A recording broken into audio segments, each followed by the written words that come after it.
कुठेतरी नागरिकांना instant relief देणं या दृष्टीने आम्ही आमची एक यंत्रणा सुरू केली. आमच्याकडे स्वतःचे इक्विपमेंट्स आहेत आणि माझं स्वप्न आहे की माझ्या प्रभागातील एखादा तरी मुलगा, मग ती IPLची कॅप असेल किंवा देशाची कॅप असेल किंवा रणजी ट्रॉफी असेल, खेळला तर तो आयुष्यातला सगळ्यात मोठा दिवस असेल.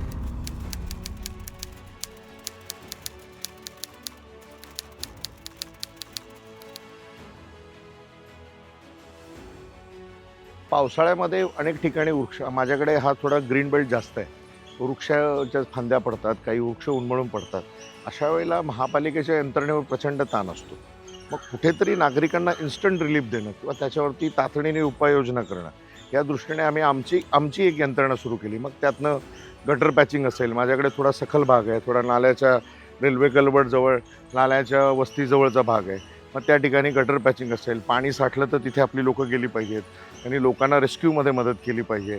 या सगळ्या ह्याच्यातनं तसंच कुठे आता साथीचे रोग आहेत, मलेरिया झाला किंवा कोविडमधलं उदाहरण असं आहे की ज्यावेळेला सोडियम हायक्लोराईडची फवारणी करायचं आहे, महापालिकेची यंत्रणा किती करणार.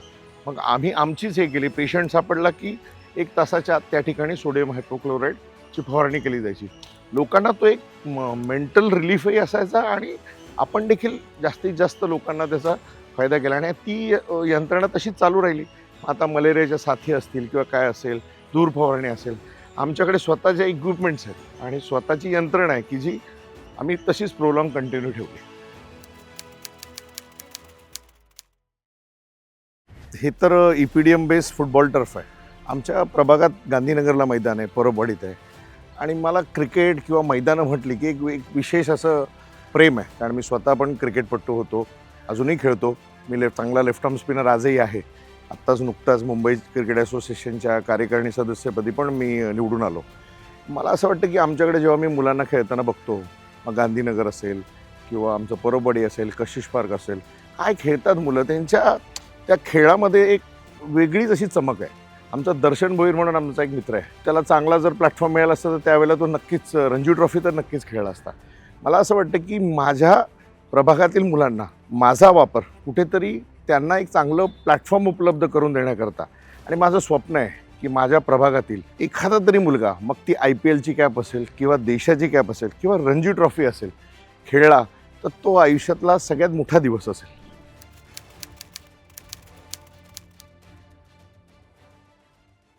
सोसायट्यांना तुमच्याकडनं काय हवं असतं? पाणी. त्यांच्या पावसाळ्यामध्ये ज्यावेळेला झाडं वाढतात त्या झाडांच्या फांद्या त्यांना ट्रिम करायच्या असतात. महापालिका त्यांना फक्त परमिशन देते. त्या फांद्या ह्या त्यांनीच कट करायच्या असतात.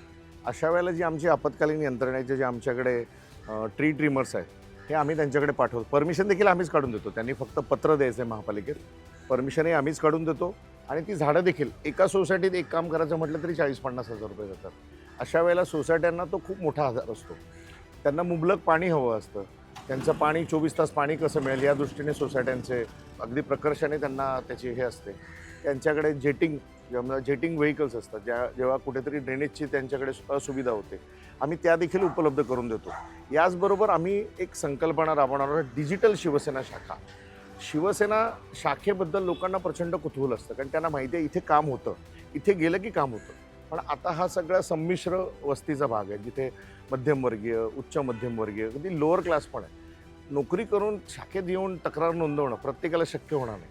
अशा वेळेला त्या डिजिटल शिवसेना शाखेच्या माध्यमातून नागरिकाने तक्रार ती तुम्हाला रजिस्टर केली की ती 24 तासात तिचं निराकरण झालं पाहिजे आणि आपत्कालीन असेल तर ते तातडीने 1 तासात झालं पाहिजे. असा एक डिजिटल शिवसेना शाखा असा कन्सेप्ट राबवण्याचा आमचा ह्या येत्या काळामध्ये संकल्प आहे.